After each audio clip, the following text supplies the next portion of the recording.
2016 সালের 7 জুলাই ঈদুল ফিতরের দিন শোলাকিয়া ঈদগাহে নামাজ শুরুর আগ মুহূর্তে জঙ্গিদের গুলি আর বোমায় কেঁপে ওঠে ঈদগাহ মাঠের চারপাশ। পুলিশের সাথে শুরু হয় জঙ্গিদের বন্দুকযুদ্ধ। আতঙ্ক ছড়িয়ে পড়ে চারদিকে। সেই হামলার 10 বছর পূর্তি আজ।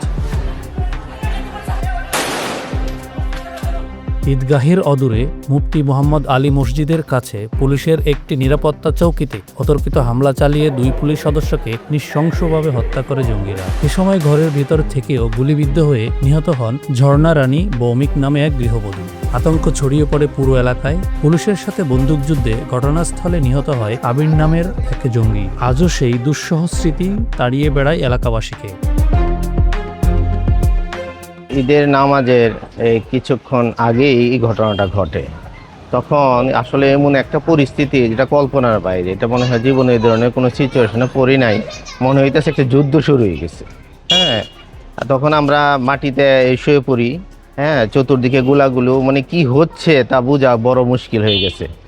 এরপরে আর কি করার, এইভাবেই চলছে বিকাল পর্যন্ত। হামলার ঘটনার পর 2016 সালের 14 জুলাই কিশোরগঞ্জ মডেল থানায় সন্ত্রাস দমন আইনে মামলা দায়ের করে পুলিশ। পরে 2018 সালের 26 জুলাই 24 জনকে অভিযুক্ত করে আদালতে চার্জশিট দাখিল করেন কিশোরগঞ্জ মডেল থানার ইন্সপেক্টর আরিফুর রহমান। এদের মধ্যে 19 জন দেশের বিভিন্ন জায়গায় পুলিশি অভিযানে মারা যায়। বাকি 5 জনের 2 জন হাইকোর্ট থেকে জামিনে রয়েছেন। কালার এক্সপার্ট এবং ডার্ক জ্যাপ সমৃদ্ধ অরিক্স অ্যাডভান্স ডিটারজেন্ট পাউডার, আপনার লন্ড্রি এক্সপার্ট। বর্তমানে 3 জন হাজতে আছেন বলে জানান সরকার পক্ষের এই আইনজীবী। বিভিন্ন ধরনের আইনি জটিলতার জন্য আলোচিত এই মামলাটির কার্যক্রম ধীরে চলছে বলেও জানান তিনি। এই মোকদ্দমায় মোট আসামি 24 জন। 19 জন বিভিন্ন সময় এনকাউন্টারে ইতিমধ্যেই শেষ হয়ে গেছেন। 5 জন আসামি আছেন এখনো বহাল। এই 5 জনের মধ্যে 2 জন মহামান্য হাইকোর্ট থেকে জামিনে আছেন, 3 জন হাজতে আছে। এই মোকদ্দমা 102 জন সাক্ষী, তার মধ্যে 66 জন সাক্ষী সমাপ্ত হয়েছে। আয়ু এবং ডাক্তারের সাক্ষীর জন্য আমরা প্রসেস দিয়েছি।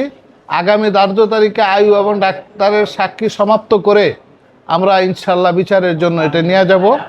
আশা করি সর্বোচ্চ শাস্তির ব্যবস্থা করতে পারব। এটা আয়ু সাক্ষী না আসার কারণে বিভিন্ন সময়ে আর মাঝে মধ্যে বিচারকেরও অভাব থাকে, যার কারণে একটু লেন্দি হয়েছে। তবে বিচারের কোনো ব্যাঘাত ঘটবে না ইনশাল্লাহ। চলতি বছরের 7 সেপ্টেম্বর সাক্ষীর জন্য এই মামলার তারিখ নির্ধারণ করা হয়েছে। বয়ার্ত এমন ঘটনায় যারা জড়িত তাদের দ্রুত বিচার শেষ করার দাবি সকলের।